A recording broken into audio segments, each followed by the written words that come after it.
राधे कृष्ण आप सभी को। कार्तिक मास में कहीं सुनी जाने वाली गंगा जमुना की कहानी। एक समय की बात है, एक गांव था। उसमें दो बहनें रहा करती थी। एक बहन का नाम गंगा था और दूसरी बहन का नाम जमुना। एक बार दोनों बहनें एक साहूकार के खेत से गुजर रही थीं तो जमुना ने 13 दाने जौ के तोड़ लिए, जिसे देख गंगा बोली कि तुझे तो ग्रहण लग गया, तूने चोरी की है। इस पर जमुना बोली कि अब मेरा ग्रहण कैसे धुलेगा। गंगा ने कहा कि तुझे 12 साल तक साहूकार के यहाँ नौकरी करनी पड़ेगी, तभी तेरा पाप धुलेगा और ग्रहण से मुक्ति मिलेगी। जमुना साहूकार के यहाँ नौकरी करने के लिए चली जाती है और अपने लिए काम मांगती है। साहूकार उसे काम पर रख लेता है, लेकिन काम करने से पहले जमुना उसे कहती है कि मैं सारे काम करूँगी लेकिन 4 काम नहीं करूँगी। झूठे बर्तन नहीं मांजूंगी, झाड़ू नहीं लगाऊंगी, बिस्तर नहीं बिछाऊंगी और दिया नहीं जलाऊंगी।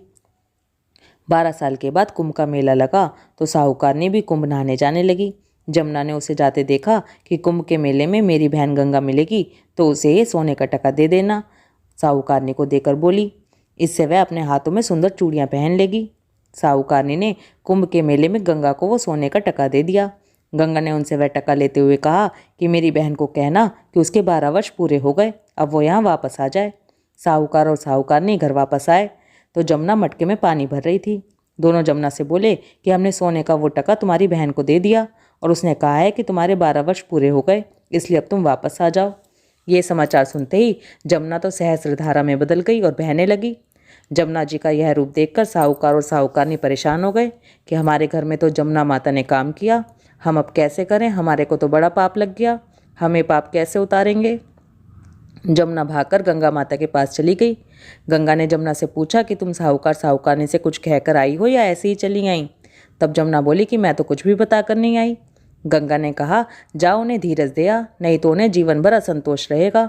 गंगा के कहने पर जमुना माता ने साहूकार साहूकारनी को सपने में दर्शन दिए और कहा कि तुम दोनों उल्टे माथे क्यों पड़े हो, जाओ उठकर खाओ पियो। तब दोनों बोले कि हम कैसे उठें, हमें तो पाप लग गया क्योंकि हमने उल्टे सीधे और पता नहीं कितने नीच कार्य आपसे करवाए हैं। तो जमुना जी बोली कि तुम्हें पाप नहीं लगा, पाप तो मुझे लगा था कि मैंने तुम्हारे खेत से 13 दाने जौ के चुराए थे। मैं तो अपना पाप उतारने के लिए तुम्हारे घर में आई थी।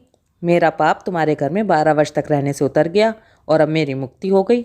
जमुना जी ने कहा कि तुम्हें कोई पाप नहीं लगा, उल्टा मेरे 12 वर्ष तक यहाँ रहने से तुम्हारी भी मुक्ति हो गई। ये कहकर जमुना जी सपने में से चली गईं। दोनों उठकर देखते हैं कि उनके घर में पहले से भी अधिक धन हो गया। हे जमुना माता, जैसे आपने साहूकार और साहूकारनी की मुक्ति कराई, वैसे ही आप अपने सभी भक्तों की मुक्ति कराना। बोलो गंगा मैया की जय, जमुना माता की जय, कार्तिक मास की जय। राधे कृष्णा।